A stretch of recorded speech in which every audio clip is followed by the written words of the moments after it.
You know what goes great with popcorn? That would be chocolate. And for trick-or-treaters, this next candy bar is a popular treat. In fact, it's America's most popular candy bar. It's Snickers, so let's watch.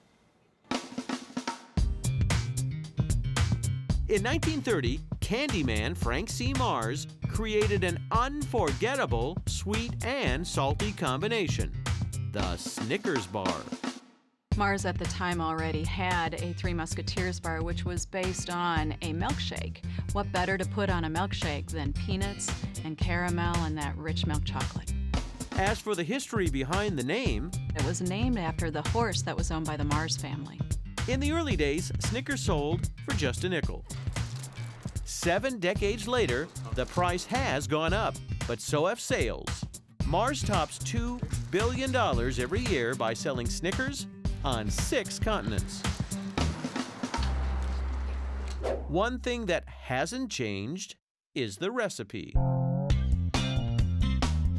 At the 600,000 square foot master food plant in Waco, Texas, Mars is working hard to keep up with the Snickers demand. Every day we produce enough bars to reach from Waco to Houston and back. And it all starts with that creamy milk chocolate. The chocolate is put into a mixer, which we call a conge, and in there it's mixed with more cocoa butter, and that creates that creamy milk chocolate. Here's a fun fact for you. It takes nearly 7,550 cows to produce enough milk for the Snickers caramel and chocolate every day. The other key ingredients into a Snickers bar are those fresh roasted peanuts. And they really pack them in.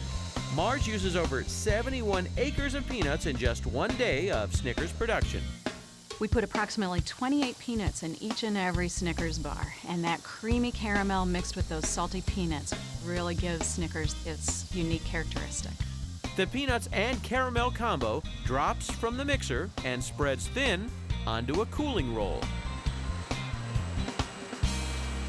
While the creamy Snickers nougat does the same. The nougat is actually made from milk and sugar and eggs, and that creates the bottom layer of the Snickers bar. After the caramel and nougat sheets cool down, it's time for them to meet up.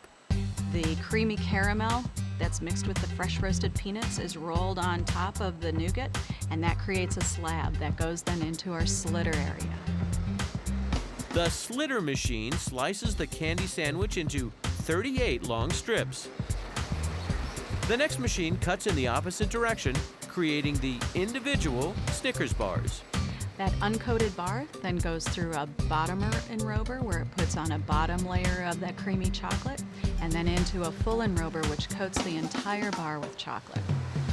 The final touch on this popular candy bar is its secret signature swirl. A quick cool down, and the Snickers are ready to be packaged. Even though Snickers bars fly off the shelves, Mars continues to come up with new takes on the old favorite. Besides the different sizes of Snickers, such as king size, regular singles, fun size, and minis, we also have Snickers Almond, and this year we're introducing Snickers Dark.